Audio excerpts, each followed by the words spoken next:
Yo, what's up guys? After a lot of thinking and suggestions from people, I decided to do a Cross-Banlist Tournament between pretty much the strongest decks in this game's history.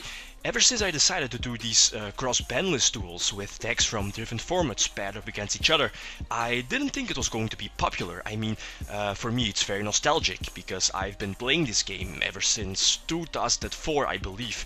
So that's a long time, and I experienced most decks in this game's history, which is why I decided to try it out. And with a lot of positive feedback from everyone, which is very cool, of course.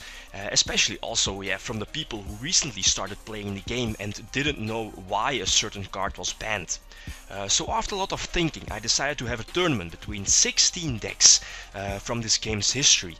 The tournament will be a single elimination system, meaning that whenever a deck loses its match, it will be out of the tournament.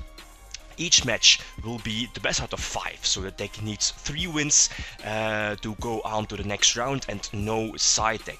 It's a Cross-Banlist Tournament, and because I'm using decks or deck lists from a previous Shonen Jump or YCS winner, using a side deck which is intended to combat the decks of a certain metagame and time period, it seems a bit pointless to have the side deck option in these Cross-Banlist duels, so I decided not to include it.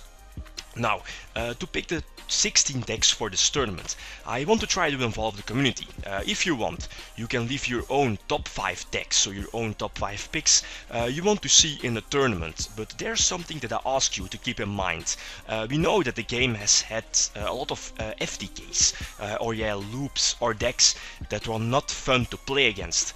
For this tournament, I'd rather not want to include decks like FTKs, loops, burn and stall decks, like for example Scientist FTK, Makura FTK, Exodia FTK, Final Countdown stall, and the list goes on. Then again, a few of those decks were very format defining and thus had a huge impact on the game at the time. One of the best examples here is of course Frog FTK, which completely dominated the format where it was allowed to play in.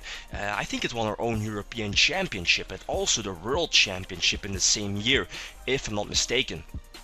So it's hard to say that we don't allow such a deck in a tournament, although, again, it had a huge impact on the game. So please guys, keep this in mind if you're picking your top 5 suggestions. I'll also leave a link in the video description to the Yu-Gi-Oh! Wikia page with a lot of decks, so feel free to check out the link for possible ideas. I'll also leave the link to the old Metagame.com website.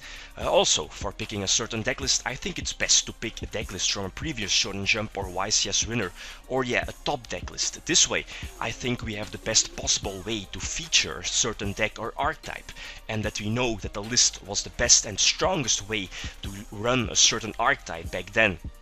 All of course in respect of the player, the archetype and the history of this game. Okay, to conclude the video, the rulings of the tournament.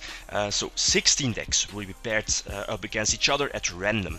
Rather no FTK, loops, burn or stall decks, although an exception is possible. Single elimination, so that means the best out of 5, the deck needs 3 wins to move on to the next round. No side deck, and the end date of the suggestions will be upcoming Sunday, April 12th. So guys, feel free to leave your suggestions down below, and I am super excited for this one to see which deck will take it all. Thanks for watching, and feel free to leave a comment or like if you're excited as well. Litem signing out. Peace.